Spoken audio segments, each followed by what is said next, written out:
Looking back from the vantage point of 2025, that entire era of my life feels like a fever dream, a distorted, low-resolution memory from a time when I didn't know the difference between love and hostage-taking. But in 2016, I was 16 years old, and at 16, your heart is a wide-open target.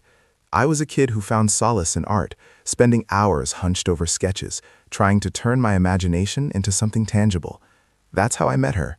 Let's call her Sarah. Sarah was 18, and we connected on Facebook through various art groups. We both had the same dream, becoming professional artists. It was the perfect foundation for a teenage romance. We shared our portfolios, critiqued each other's shading, and slowly the conversation shifted from brushstrokes to personal secrets. I was theoretically in love. You know that feeling, where you don't really know the person, but you love the attention they give you. I loved the idea that I belonged to someone and that they belonged to me.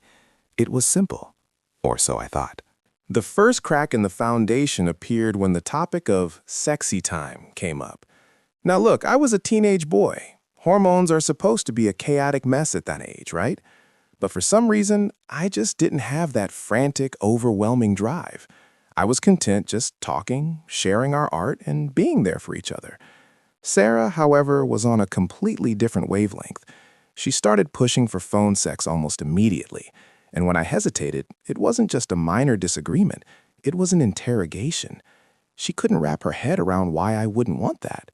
We hit the 4-month mark, and she started talking about meeting. She wanted to fly me out for her birthday, book a hotel, the whole 9 yards. I tried to be the voice of reason. "We've only been together for 4 months," I said. "Let's wait until we've hit a year. 6 more months of getting to know each other." That wasn't the right answer. She ghosted me again.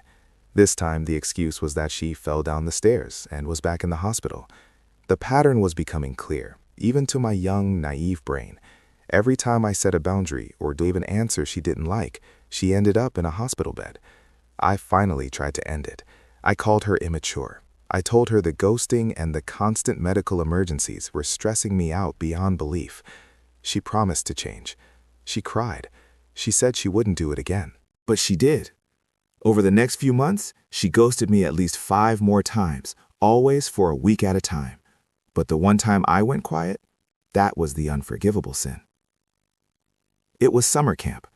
I had told her a month in advance I was going to be in the woods for 4 days and 3 nights, followed by a week at my grandparents' house in the countryside. Signal was a luxury there. I thought she understood. But the moment I got back to a bar of service, my Facebook Messenger looked like a war zone. Non-stop spam, screaming texts. She accused me of ghosting her and making her feel abandoned. She yelled at me for hours that night, and then, in a weird twist of toxic logic, demanded we have phone sex to repair the connection. I was exhausted. I did it just to make the screaming stop. The next morning, the sun came up, and so did my clarity. I told her, "I think we should see other people." She refused to accept the breakup, but apparently she took my words as a legal loophole. She started sleeping with her friends, then she moved on to strangers. When I found out and confronted her, she looked me in the eye, metaphorically through the screen, and told me it wasn't cheating. She said, "I'm just following your orders. You told me we should see other people." The final blow came through a Facebook tag. Her best friend posted a photo of them kissing. The caption was a knife to the gut. "Bagged that kitty." I was appalled. I was disgusted. The girl I thought I loved was parading her infidelity in my face while telling me she was still mine. I told her we were done. No more theoretically in love.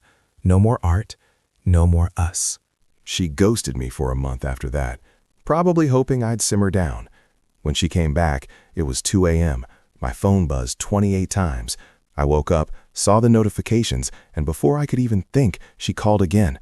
I answered. She was hysterical, crocodile tears. She begged for forgiveness, then in the next breath blamed me. "You pushed me to do this," she screamed. "You abused my love by not being there. You made me like this." I stood my ground. "I told you to break up with me if you were unhappy," I said. "You chose to stay and lie." Then came the confession. I asked her how many people she'd been with while we were together. She said she lost count. Any guy who wanted it, I let them, she admitted. Then the kicker. But none of them love me like you do. I slept with over 20 guys, and they were all empty. I want you back. I remember just blinking at my phone. It was such a surreal moment of main character syndrome. You went on a spree with 20 people to spite me, realized they didn't care about you, and now you want to come back to the safety of the kid you traumatized? Hard pass. I told her to get a therapist, and I hung up. Fast forward to 2020. I'm in a healthy, happy relationship with my current partner. Out of the blue, Sarah reaches out.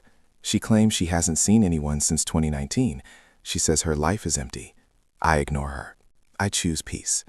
But 2 months later, she sends the ultimate toxic ultimatum. If I can't have you, I'll just die. I'm going to self-exit. This is for you, since you love watching me suffer. That was the last time I ever spoke to her. I told her to stop being a delusional victim. I told her that she was the one who cheated, she was the one who lied, and I was the one who had finally moved on. I told her to stop blaming me for her inability to take accountability for her own life. I blocked her, her alt accounts, and every ghost of that relationship. It's 2025 now. I'm glad she stayed in the past. But sometimes, when I hear about someone else being cheated on, the memory of those 28 missed calls at 2 a.m. comes flooding back. It wasn't love. It was a lesson in how some people will set their own house on fire just to blame you for the smoke.